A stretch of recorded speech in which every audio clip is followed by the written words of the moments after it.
discuss this project too. It's sincerely appreciated, and we're excited to help move it forward. Good, yeah, we appreciate you as well.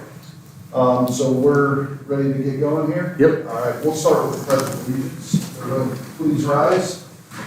I pledge allegiance to the flag To the flag of the United States of America, and to the republic for which it stands, one nation, under God, indivisible, with liberty and justice for all.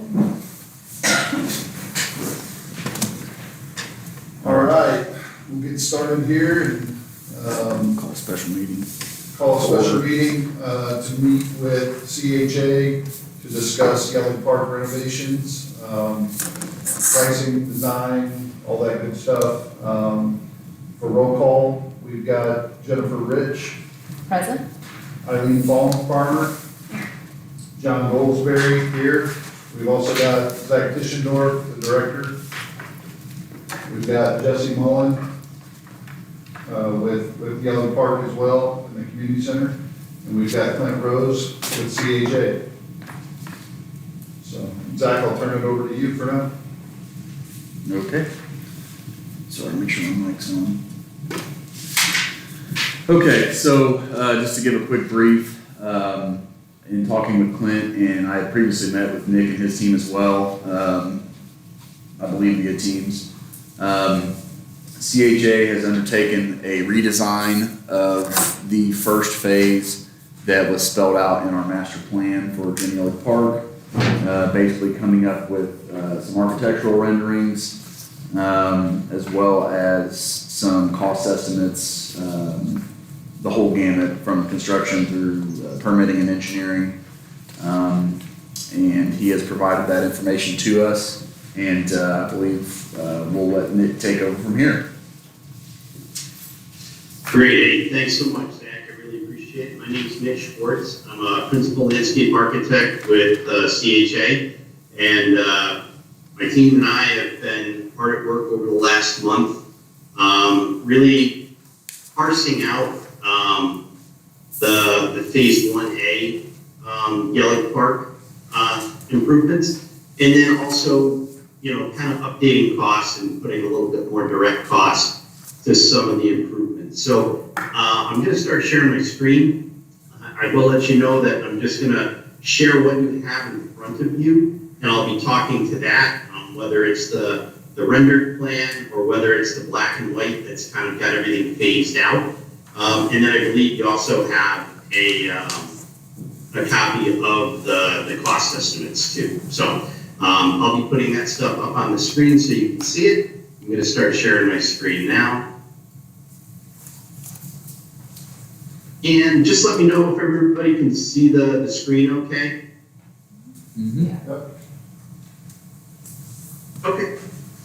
All right. So as we all know, Yellow Park had a great master plan that was developed by REA, and really it included a lot of soccer field development, improvements to all of the ball fields, a dog park, additional parking, and then really there was the phase 1A, and that really encompassed development of an integrated accessible play area, an event lawn space, a new concession and restroom building, 2 additional pavilions, and then also landscape walkways and a new, kind of an improved parking arrangement. So we're going to want to kind of dig down into these, and really as we were talking through this 1A development, we really talked about what are the priorities, and the priorities that kind of came back from the group. I'm just going to slide a couple things around here. Really the priorities and kind of the way we stepped through this was really the integrated play area was the primary, priority number 1. And we looked at it and said, okay, that would include not only just the play area, but also, a walkway into the play area, as well as connection out of the back of the play area to the ball fields and the other areas and the other walkways out near the rear of the site.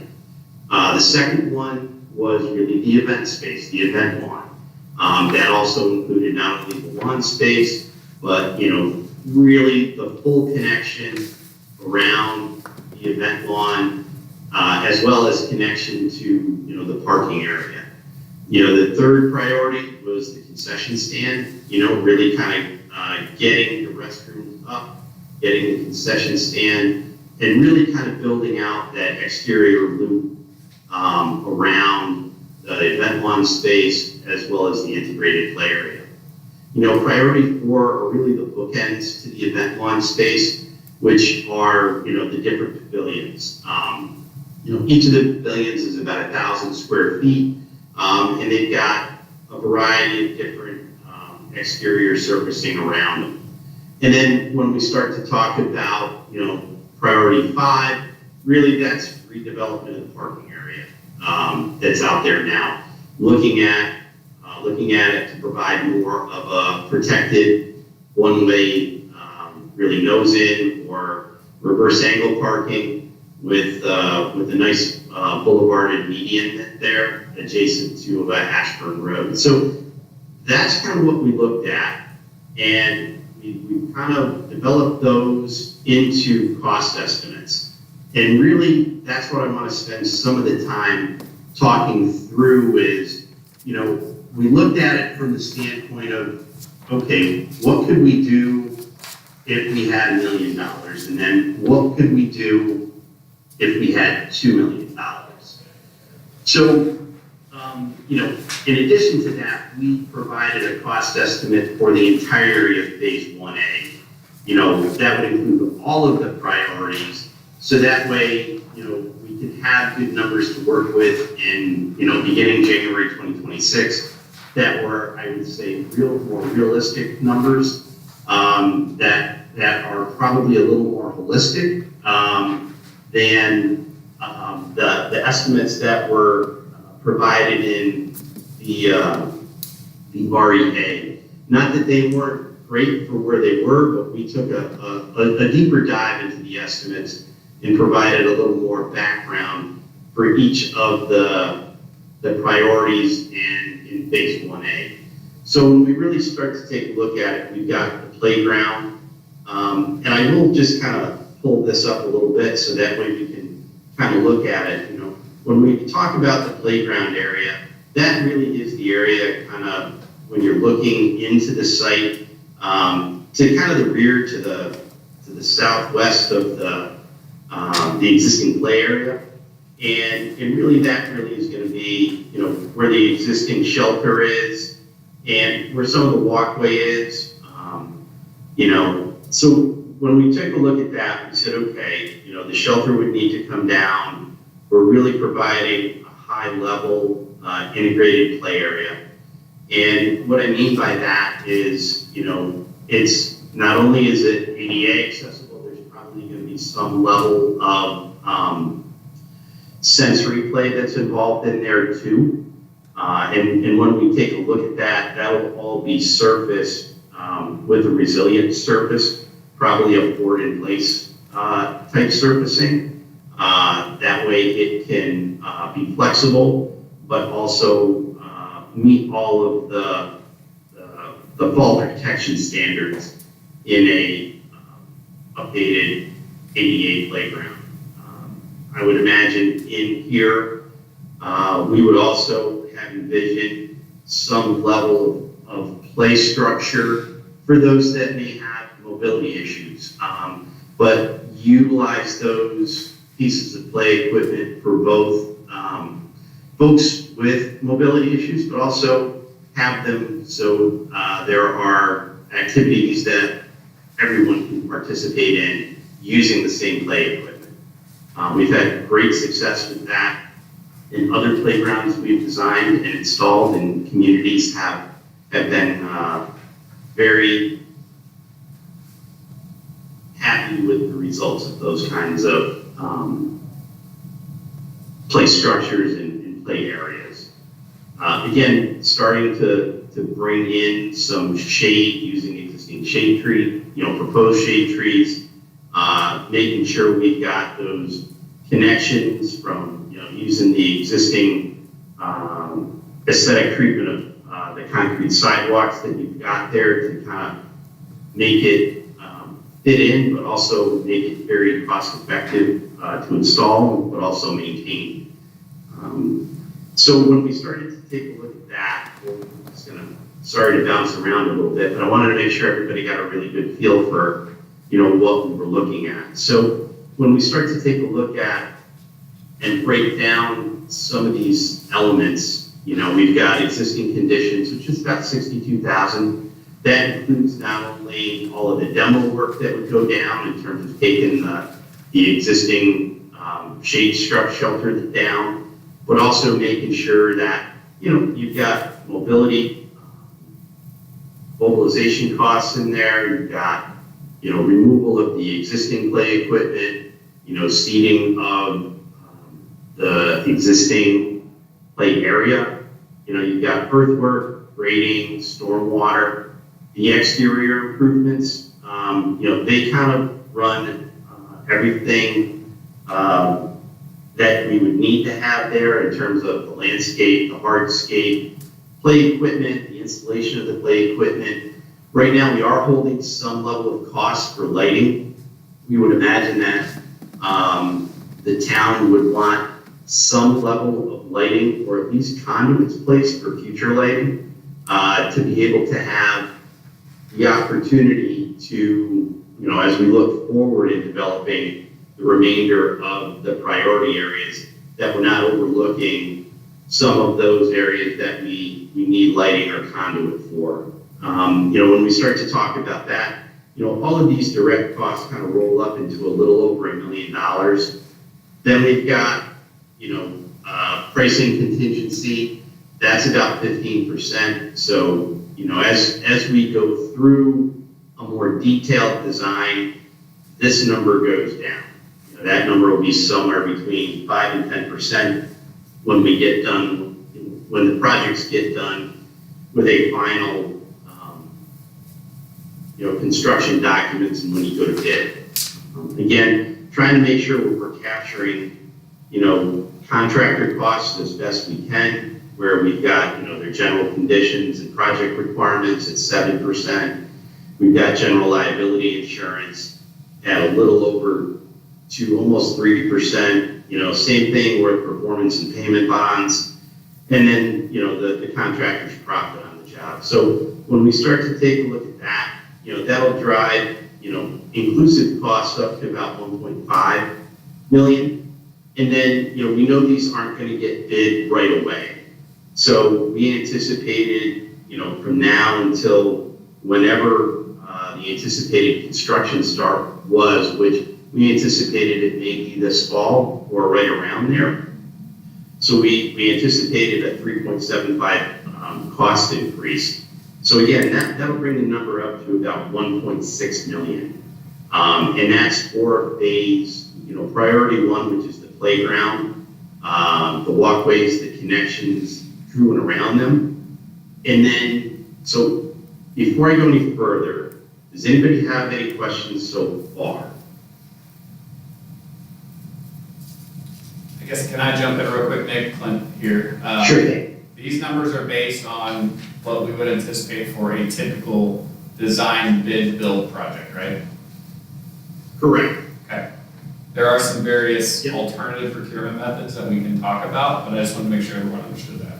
Do we Yeah. have the opportunity to use volunteer work and obviously Zach's crew to do some of the demoing and prep work, just to relieve some of the cost along the way?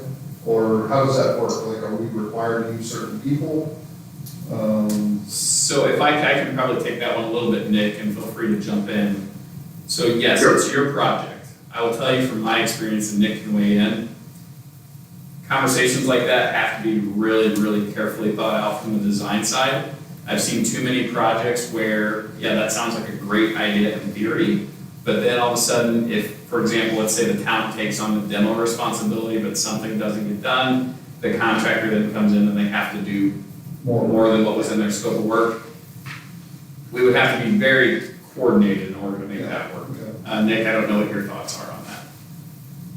So I think, Clint, you hit one of the nails right on the head in terms of, when we talk about responsibilities and we have a contractor that's on board, we need to make sure we can fulfill our responsibilities, whether it's the town or other volunteer groups that are going to be part of providing a service to the project.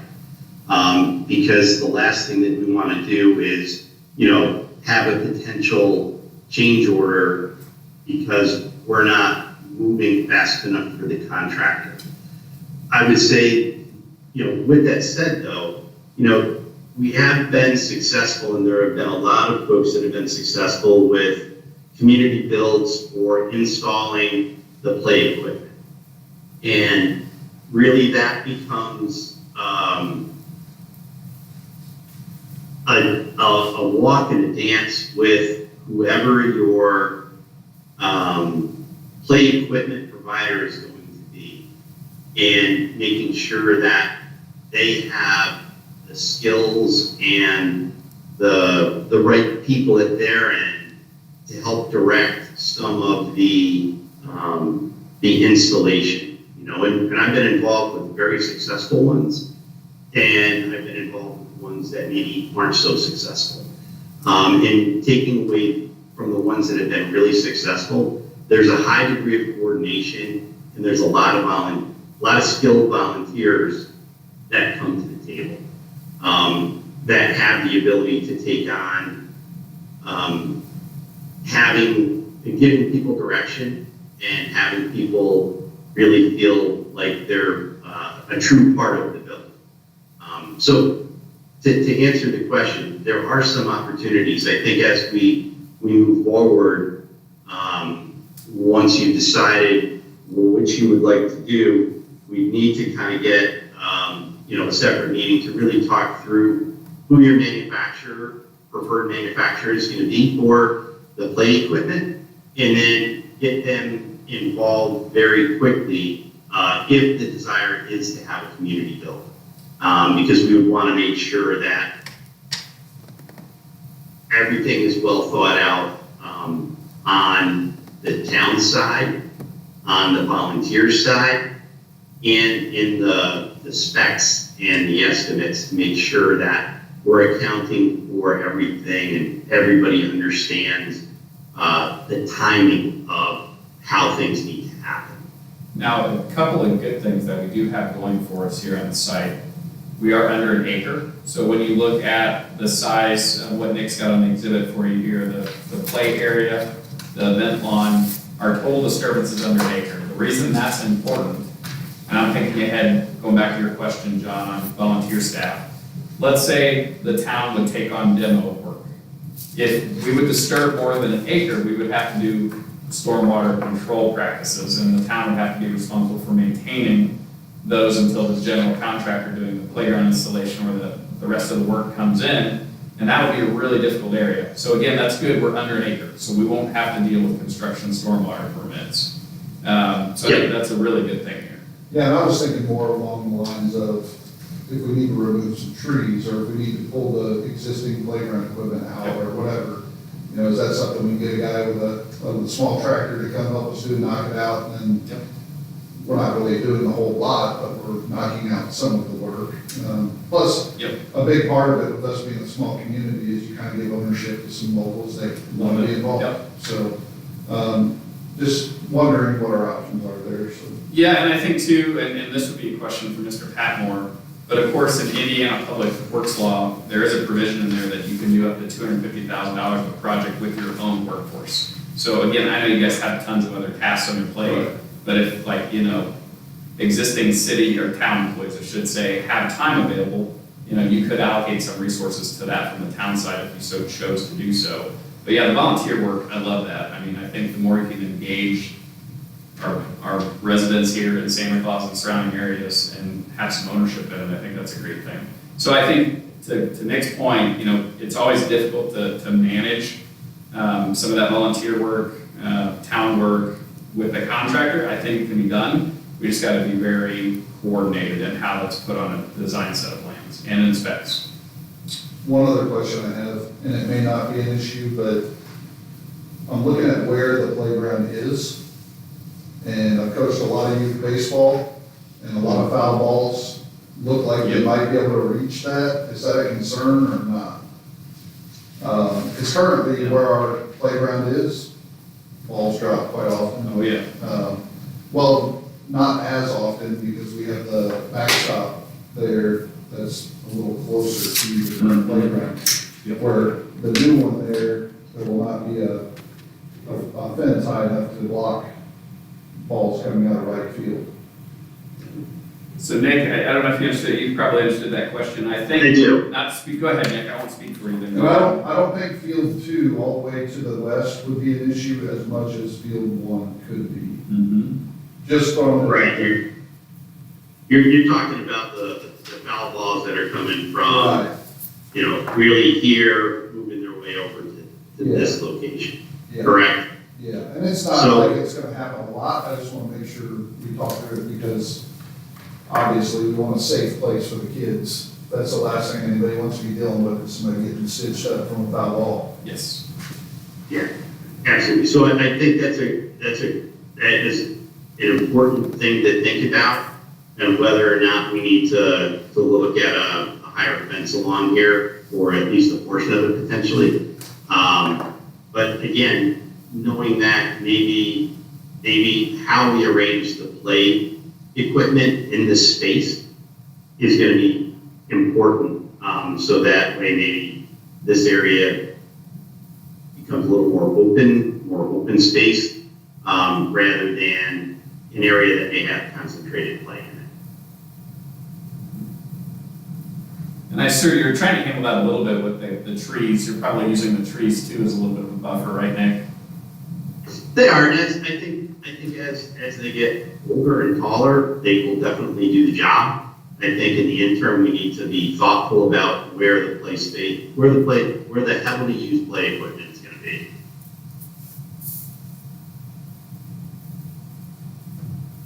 Valid concern, John. Yeah, just something to think about. Absolutely, and thank you for bringing that up. So anybody have any other questions so far?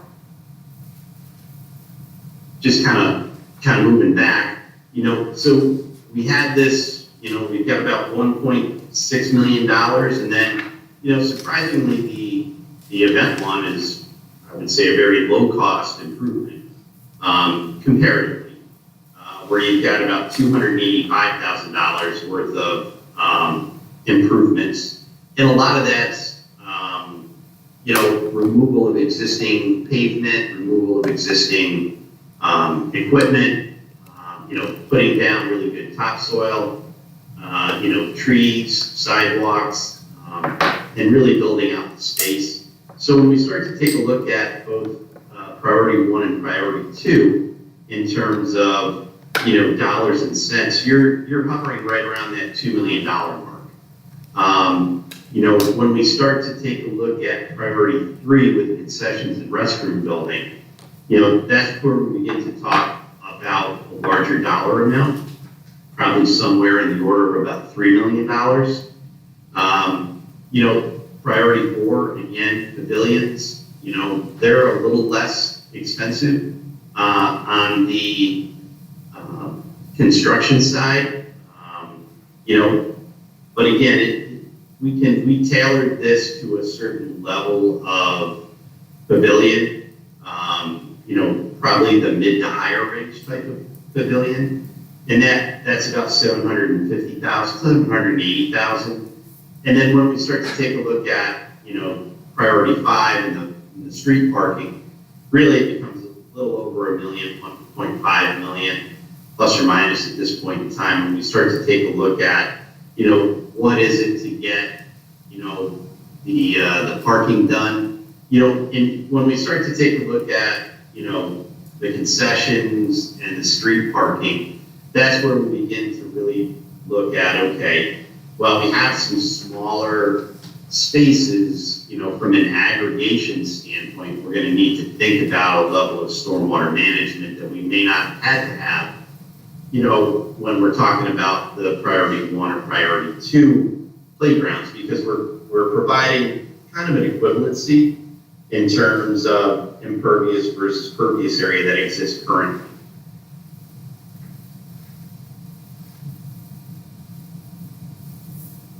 So I apologize for having to take a drink. But again, just kind of looking back at the master plan, the concessions area is about 3.5 million.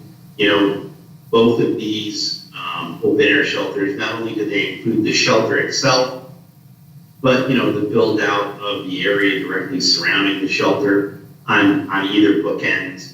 And when we start to take a look at the roadway and the parking, really that becomes all of the other accessory areas around the basketball court that's there, inclusion of the median, all of the plants, and new pavement that's there.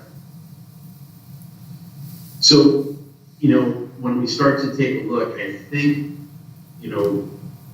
I feel very comfortable that with a $2 million budget, I think we can easily fit in the playground and the event one without having any hesitation in my mind about cost. The one thing that we are going to lose through this initial phase is the shelter. And I want to make sure that, the committee and the board is okay with not having that there for probably a little bit of an extended period of time. There may be the opportunity in terms of priorities to swap priority 4 and priority 3. If the desire is to have a little more shade there quicker. So I'd be interested to hear what everybody's thoughts are, if there is a desire, or if everybody's okay with removing the existing pavilion and not having it there for, a few years, maybe longer, depending on funding levels. And if I can jump in real quick too, Nick, before hearing from the board. This again is based on basically a design bid build. So typical process, design plans, construction plans would be prepared. We would go through a public bidding process and then award typically to your lowest apparent responsible bidder. And then awarding that project date going into construction. There are other procurement methods as well that similar situation to what you're looking at here. In Indiana, we've got the build, operate, transfer. It's called the BOT procurement method. There's some benefits there. Particularly that would be an RFPQ process. So normally what we would do is either a conceptual plan like this or a 30% plan. We would put together an RFPQ on your behalf. The town would have to adopt, it's called IC 5-23, which is Indiana code on the BOT process. We could walk you through that. If the town would adopt that, we could work with you on issuing an RFPQ. And then basically you would pick a financer through that process who would then bring on contractors to do the work. But a lot of the times in that process, you select someone, you then enter into what's called a scoping period with that financer who was your selected through your RFPQ process. And basically a lot of times we set a budget. Say, guys, we have $2 million or we have $1.5 million. Here's what we want to get done. Can we get it done for this? And then on some projects, what we've done, CHA's done, is we'll work with that financer who was selected to be your contractor and trying to meet that budget. So that's another way. It's almost like a design build process, but it gives a lot of flexibility to you during construction. And it lets us make construction changes a little bit easier than the typical design bid build process too. So I'm doing that right now in Boonville. If you drive by Boonville, you see the brand new Richard pool we tore down. We're building a $21 million pool complex. So that is being done through the BOT process. So the nice thing is we're making changes all throughout construction.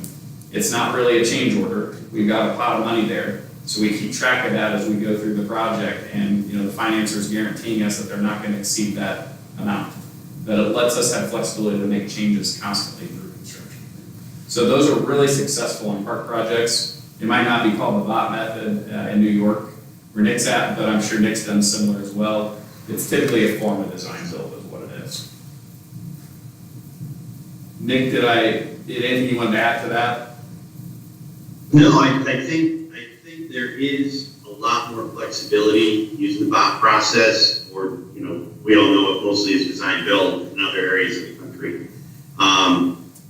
But it does give you a GMP, you know, you get a contractor on board, and then you work towards that GMP with design flexibility. And GMP, guaranteed maximum price. So just so. Sorry about that, Good. I've got to learn to explain myself sometimes. So, not holding you guys to any hard and fast numbers, but if we were to follow that process, would we see any projected cost savings at all? Maybe like 5-10%? I think you could. I think that process, in my opinion, that process would let you better handle the volunteer work that, John, you were talking about. I think a design build or a BOT process would let you better coordinate some of that volunteer efforts. So I think you could see savings from that as well. On some projects, and I'm not advocating we do this, because they have a purpose, right? And I like how Nick broke this down. You know, for some reason, we would waive the performance and payment bonds. I'm not advocating for that, but you kind of see all those savings, right? And those are questions we can talk about as we start getting there.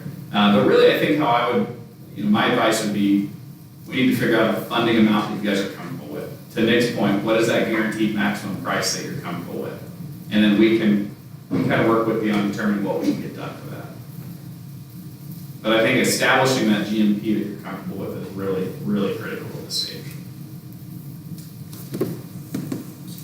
I got a question, and I'm looking at the project scope, the project schedule, bid date Q1 '26, start construction spring of '26, looks like 8 months into the fall. Is that for all 5 phases? That was just for phase 1A, which would Okay. be probably the playground and the event lawn. Okay, so that is just for that, okay. So my next question is, so we're looking at 8 months for project, for priority 1 and 2, basically, right? Yep. Yes, Okay, what do the other timelines look like if we were to do these individually as projects? And then what would the timeline look like if we did it all at once? so I will tell you on the concessions, you're probably looking at 9 months to a year. Pavilions, you're probably looking at 4 months. And street parking, you're probably looking at 4 months. Again, I will tell you that those only anticipate design being done over the winter with a springtime let, and having, you know, semi-good weather to work with. Now, if you did all of these at once, you're probably looking at somewhere about maybe a year and a half, it being in construction in totality. Just because, you know, you're gonna have a little bit of hopscotching for the contractors to work through. And I would say, you know, when you begin to talk about a building, the building really becomes the primary driver of getting in the ground first. And then, you know, for this one, you know, you'd be working yourself out of the site.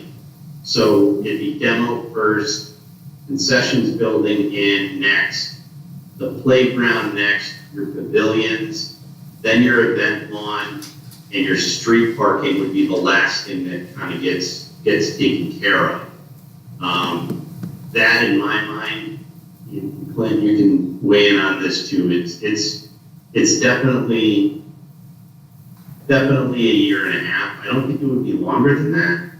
But again, there's lead time issues and depending on how you want to procure it. And that would assume just a regular design bid build. You may be able to get a little bit of recovery time on that if you went with a design build. Yeah, I would absolutely agree with everything Nick said. I think at a year and a half is probably realistic. I think if we went with like a design build or a bot, yeah, I think you could recognize some time savings, probably a year to year and a half is what I would say there. Real quick too, just to deviate for a second, I think with the priority 5, the street parking improvements, and we would have to discuss this further with Mr. Luthi, we could potentially look at community crossings helping with some of that. There is definitely a safety need for existing parking along Ashburn. So community crossings is popping into mind here. We could potentially look at some community crossing assistance there for those of you who are familiar with that program. So of course, the road past the golf course where we kind of took out that curve, that was a community crossings project. So anytime you've got a safety issue, which in my mind there are definitely safety concerns here in the park, we could potentially get some funding assistance for priority 5 from INDOT down the road.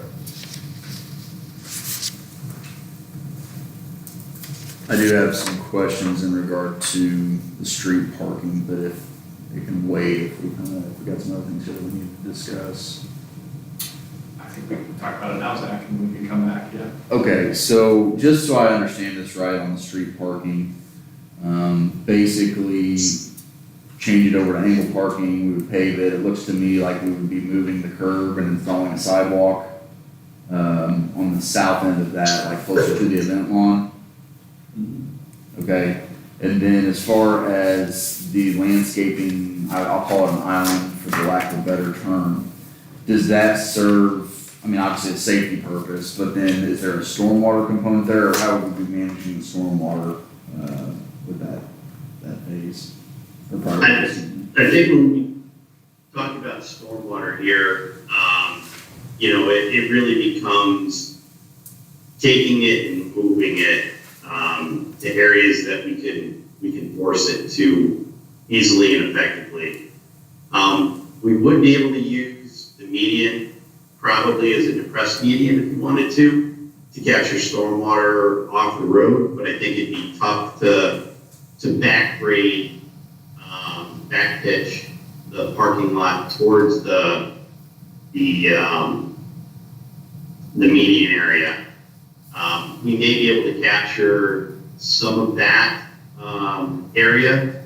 You've got 2 areas to the right, kind of where I have my hand right now, and then on the other side of the entrance, you could use those as depressed rain garden areas to do a little bit of volumetric as well as water quality to meet what you would need to meet for the roadway itself.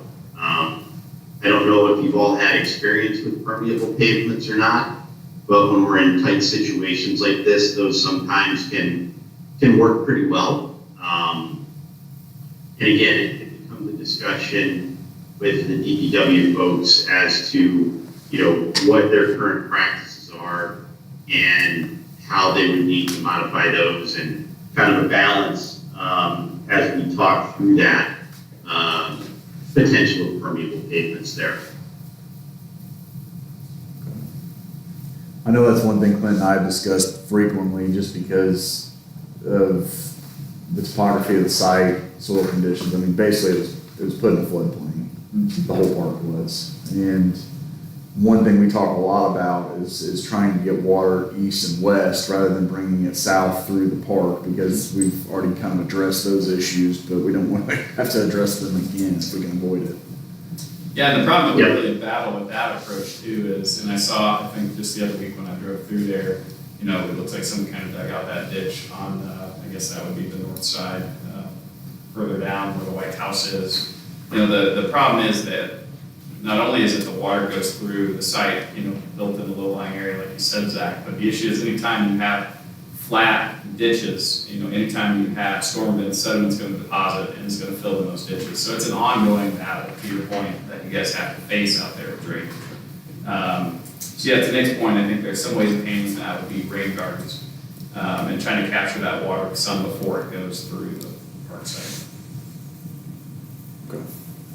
one question I have on the median too, and there's probably a reason outside of just cosmetics, but there's a lot of trees in the median. So two things I would be concerned about, eventually roots, but also as parents, it's nice to be able to drive by the park and see where your kids are, if they're just out playing around or doing whatnot. And right now, we have a ton of visibility from the road, that would decrease that significantly, having a row of trees through there. Is there a reason for the trees, or is it just kind of landscaping, cosmetic? What, I guess, is there functional reasoning? Yeah, there's two reasons really. The first is, vehicular protection, right? As the trees grow, they do provide a little more protection in case somebody isn't paying attention and decides that they want to, not pay attention enough and look at the kids playing ball where they veer off the road. The other one is it does provide some level of differentiation between the roadway and the parking lot from a visible standpoint. These were the amount of trees that were in the master plan. We can certainly modify those to, as we get through more of a design of them, to be able to right size that number and amount and location. So that way we do have the visibility into the park that's needed, but still we are providing a level of protection and separation between, the public road and the parking lot. And one other thing, Nick, I know everybody else in here, we're all local, so we're there all the time, but north of Ashburn Road, so north of this in the white space, we also have parking and field space. So we do have kids that will cross the road quite often, and I'd be a little concerned if there's a bunch of trees and all of a sudden a kid shoots out from behind a tree across the road and the car doesn't see him. That's the other part of it. Just stuff and like certainly, that to think about. Certainly, and this was, when we started to take a look at it, I mean, this was pretty reactive, and you can kind of see the master plan that's kind of ghosted in behind it. We can certainly look, at what, where folks are going to want to cross the most and provide a dedicated crosswalk in that area. Maybe we have, the wigwags that are there too. So that way it just becomes, easy for people as they're, both drivers and pedestrians to know there's a crossing, maybe it becomes somewhere in this location, with the existing lot that's there and the existing parking structure. Want to make sure that we would look at that. That would kind of be a have to, especially, if, when parking gets expanded and continues to progress on the north side of Ashburn.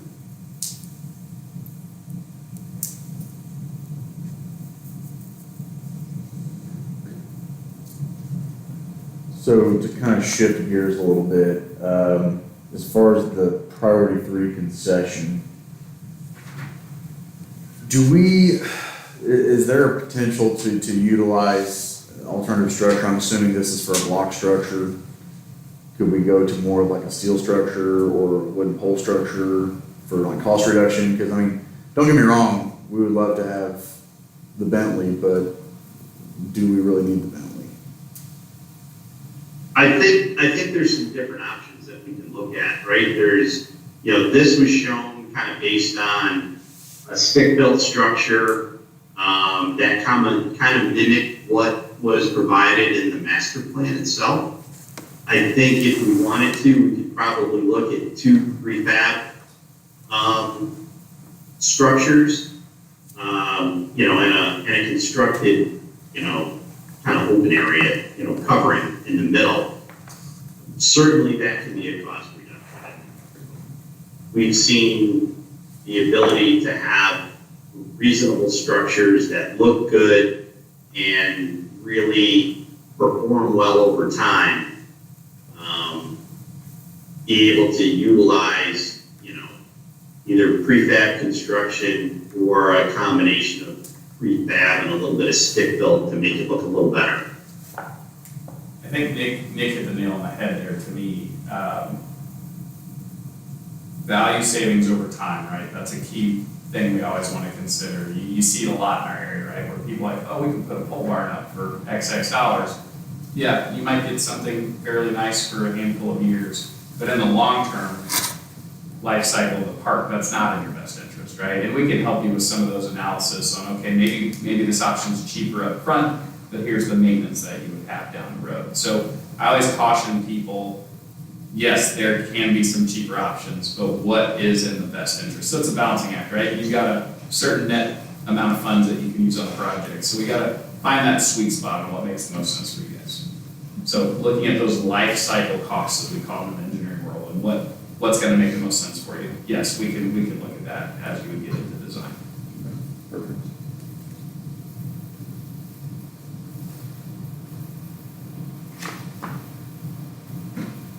Nick, did you want to add anything else to that conversation? No, I think Zach, you again explained, the pluses and minuses of when we start to take a look at, how can we right size the structure? How can we minimize the cost to meet the program that the structure needs? And those things are clearly can be done. When we get right into a building programming session, it really is it's an eye-opening experience to all of a sudden you're finding out, okay, well, you only needed, a grill and a fryer and two other pieces of equipment, and we didn't need the full kitchen that we thought we were gonna need. So again, I think once there is a decision made in terms of how you would like to proceed, I think there's definitely a lot of things we can do from a programming standpoint and from a contracting standpoint to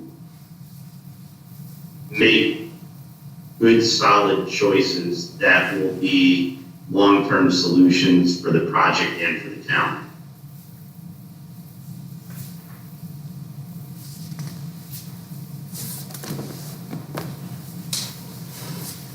Did we answer your questions there? Yeah. Yep. We don't have any mother hen questions, come on. No, I'm ready to get started. My kids won't. Jennifer's wondering where the water park is, she wants another water park. I don't want another water park, but. Zach, going back to your question, I did want to elaborate on this. Personally, in the build operate transfers that I've done, I really like them for concession stands, pavilions, because that's really sometimes where you can see a lot of savings. What I've done in a lot of those cases, we put a design together, we'll spec certain products, but in a bot, let's say, contractor will price that, bring that to you as the owner of the project, say, here's what's designed, here's what its costs are, here's some alternatives that we could use in lieu of what was specified. That to me is really the beauty of bot and where you can really see some savings, because that's hands-on, you'll be able to pick and choose some of those items as you would go through construction. Sure. Yeah, I'm fully in agreement. We have to kind of think about it from a future perspective as well. Obviously we would want to build capacity. That's one thing we've talked about a lot, to be able to do town scale events, festivals, that sort of thing. But at the same time, we also kind of have to look at where we're at right now. And, we've given the concessions back to the sports leagues just because finding help consistently is impossible. And is that going to be more of an issue for them in the future as well? So we kind of got to weigh those options out as well. But yeah, just a question I had. I appreciate you answering it.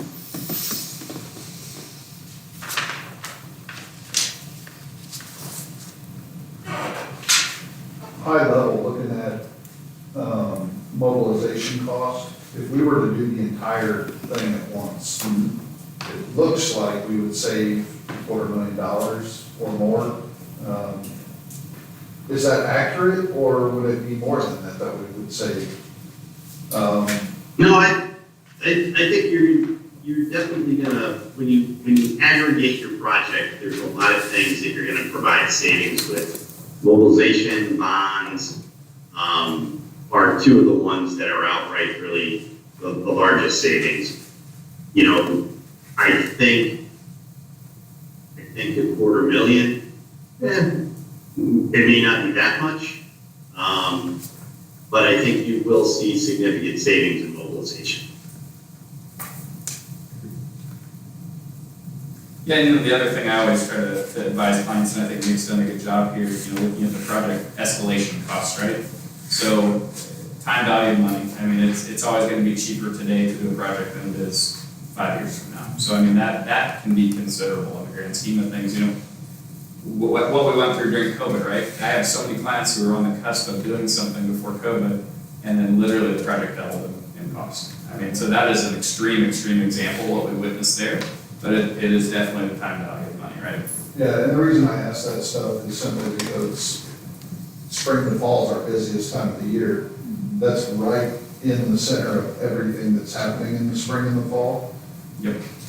So having everything shut down for 1 year is one thing, or even 6 months, but if you're doing it year after year after year to do every one of these phases, that's a big deal. It's a safety deal, it's cosmetic, it's kind of a fun for everybody after the first year. So that's where my mind was going, is how do we attack this and knock it out at once, save a little bit of money, and be done with it. Absolutely valid concern, yes. Just something we need to think about and see if we can get there, because I think that's gonna not only motivate the community for future projects, but also, everybody's gonna be a lot happier with that timeline. Yeah, and one thing that's not in Nick's breakdown here would be, for example, depending on how you fund the project, if you take out a bond, right, you're gonna have bond counsel, so there'll be fees associated with that are not built into this. I don't think I saw you had any of that, right, Nick? So just keep that in mind as well. There could be some additional costs. What does that usually look like? It's a percentage of what the bond is, and every attorney is a little bit different. Mr. Patmore can kind of weigh in a little bit more on that. That would be a good question for him, but depending upon if you take out a bond, you would have bond counsel fees. Other than that, I don't think you'll really have much other legal fees. You own the site, so you won't really have a lot of that other than bond counsel potentially.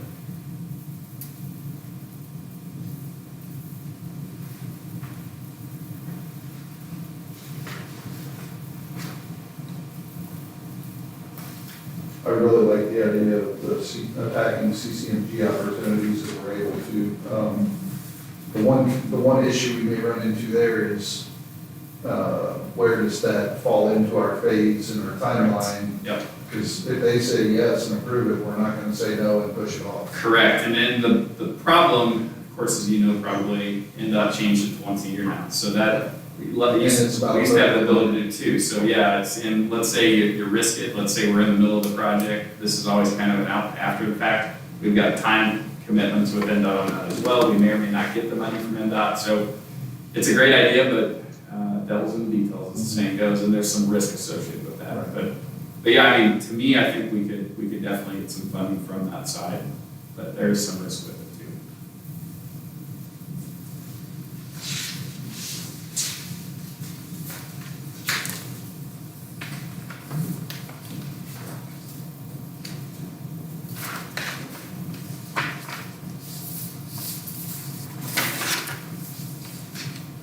Anybody else have questions?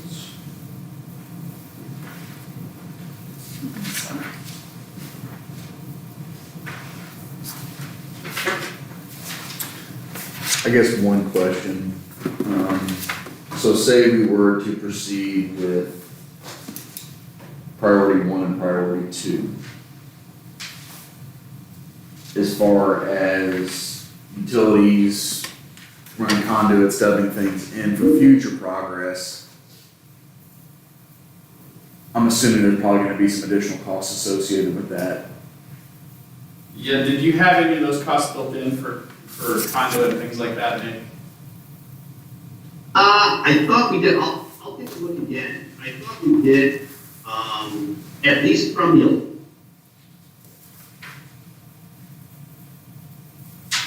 Here as well.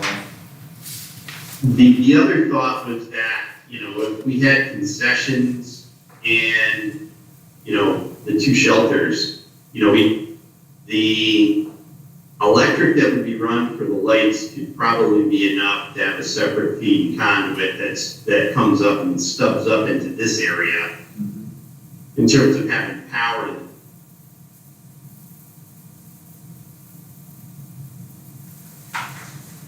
We might have heard this. since the existing electric feed is literally right in here, water and other utilities that we need, we'll probably pull in through this parcel, and we wouldn't need to disturb the event lawn or the integrated play area Perfect. for future, water, sewer, and electric coming to these two here, the phase 3 and 4 areas.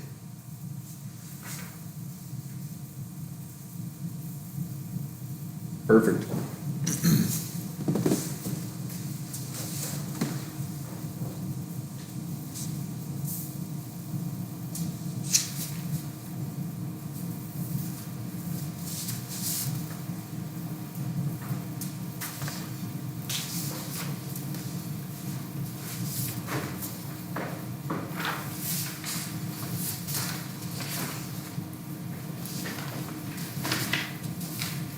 So I guess what are our next steps? Working on the funding, the next step? Yeah, I mean, of course, I assume before you would want to pursue any design, you would want to try to know what your funding is available to you. So of course, any kind of state projects that you do, you have to have the funding in place before you can move forward with any kind of procurement. So I think, yeah, that would be my recommendation, is to figure out, to Nick's point, what is your overall guaranteed maximum price that you want to spend on the project, your GMP? I think that's an important one to determine. And then from there, really we can tailor the project to whatever your desires are. But yeah, setting that GMP, I think, is really the next step.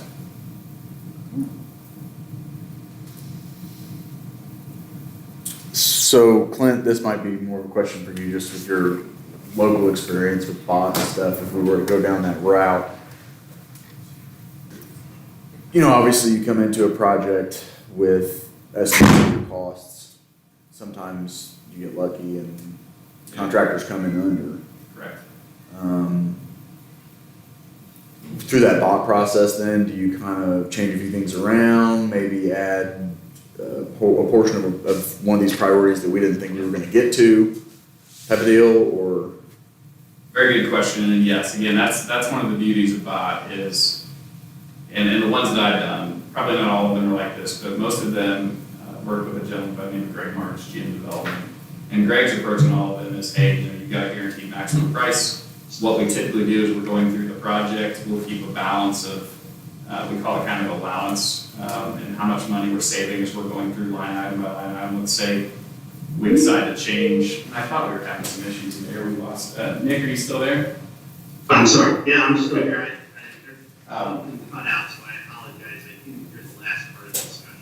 So we're basically keeping track of the savings and areas that come up, like I said, I've had poor soils on the project at the pool in Boonville this morning that we're dealing with. So we're constantly keeping track of what those pluses and minuses are. But then at the end of the project, if there's money left over, say we come in under 200,000, we can allocate that for whatever you want. So, let's say the plan was to do priorities 1 through 3, you got a little bit of money left, we could potentially start doing some stuff for the next priority area as well.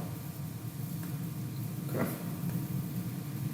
And the bad part with design bid build is you don't have as much flexibility there, right? So typically the project's done, let's say we underrun for $100,000, you just close out that contract. You still have that money in your bank account, but close with that contract. Well, a lot of times it goes the other way, you end up with change orders, you end up with cost Overruns, overruns. unfortunately, yep. So, yes. The other thing we'll have to keep in mind with probably any of this starting, we're gonna lose quite a bit of parking. What is that? And right north of the existing playground. Yes, I would say probably 20 to 30 spots. Yeah, That's a so critical item, yes. regardless of what we start off, we're probably gonna lose that area. Because they're gonna use it Yes. for equipment lay down. all 100%, kinds of stuff. yep. To Absolutely. be fair though, I mean, you even see it, so like this year soccer moved all of their tournament to one, or their championship portion of their tournament to one day. And that created a huge problem. There was not enough parking. There's parking to be had, it's just a matter of whether people are willing to walk or not.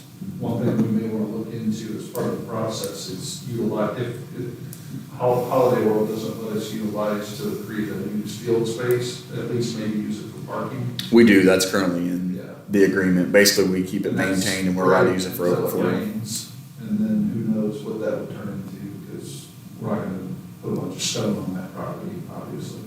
Typically, I mean, if it's too wet to park in a space like that, it's too wet to be playing games. True. And we can probably work with soccer and baseball on their scheduling to try to ease some of the parking. I mean, to my knowledge, that was really the biggest, it was just that one Sunday because they moved everything to Sunday where normally it's split between 2 days and people go home and they don't come back on Sunday. Well, Right. mom, dad, grandma, grandpa, aunt, uncle are all there and they're all there for 6 hours and they don't leave.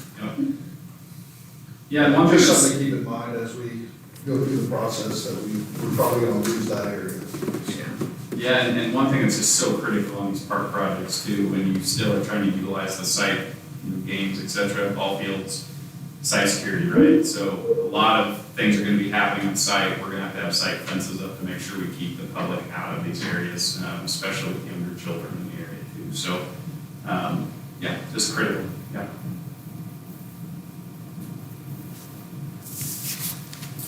I think that's all I've got. It looks great. Appreciate you guys. Thank you, Nick. Appreciate your insight. You're very welcome. I guess, Is there a direction that you think you may want to begin to head?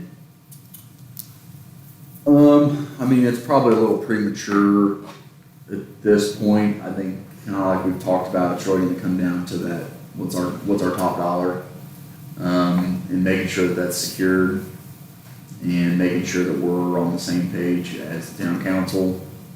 And probably going from there. Well, I think that Nick and I can make ourselves available if you guys need another meeting, just let us know. Happy to do that again. And if there's anything we can talk about more from the funding side, let me know. I'll also kind of think a little bit more what other options we might have other than community crossings. Part of the problem is, of course, READY program's not going to continue. I've had some READY money for park projects through the years, but with READY 2.0 probably being the end of READY, I don't anticipate that being a possibility for us. Well, we were very hopeful that, and it may come back at some point, but we were very hopeful that the DNR's through LWCF Yeah. for a match, at least to definitely get priority 1 and 2 done, to possibly get into another priority, but with that pretty much evaporating, I don't see that happening. So. Unfortunately, I would agree. Yeah, we actually just got our, I think I told you about the Boonville Brackenridge Park project. We finally just got $1 million grant for that, but it took forever to get it. And yeah, to my knowledge, I don't know if that program's going to go. Unfortunately. Because yeah, that could have been upwards of $1 million for you. Seems like we're always a day late and a dollar short. It's unfortunately difficult times with some of the programs that are available. So. But I'll definitely be thinking about that for us, and if I think of anything else, I'll let you know, Zach and John and Drew. So. All right. Thanks, All right, Nick. sounds good. Thank you, Nick. Thank you. Good. Thanks, everybody. We really appreciated meeting everybody and looking forward to hearing what the next steps are going to be. All right, have a great weekend. Awesome. Thanks so much, everybody. Stay warm over the weekend. Thank you. See you guys. All right. Bye. All right, so I guess we just need to make a motion to adjourn the meeting. I mean, unless you guys want to talk more. Is there anything else we need to discuss right now? Or just- No, I mean, it's going to be a matter of talking with the council, and I don't know if that is something where we could call a special meeting or have them call a special meeting and you guys put your heads together, if they can go do it in an executive session. I think an executive session would probably be a more appropriate route if it's possible. And we come to that. Basically, it would be you and the council meeting, and it would be a closed door meeting. Okay. If that's what we need to do, let's keep it.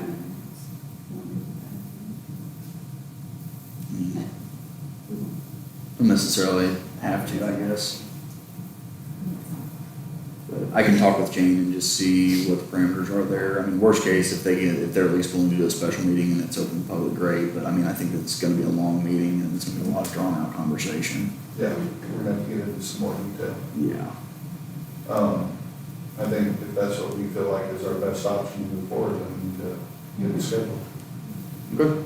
So, Yeah. if you wanna get with them and see what works best and shoot us a couple dates and times, and we'll try to make it happen. Good. We just have school board every Ball second and rolling. fourth Monday. Second and fourth. Okay. What times? Our school board meetings start at 6. We usually go till about 8. Very good. That's all I got. All right. I make a motion to at 2:12. Second. All in favor? Aye. Anyone opposed? Any public comments or questions? All right, motion approved. We will adjourn the meeting at 2:12 p.m.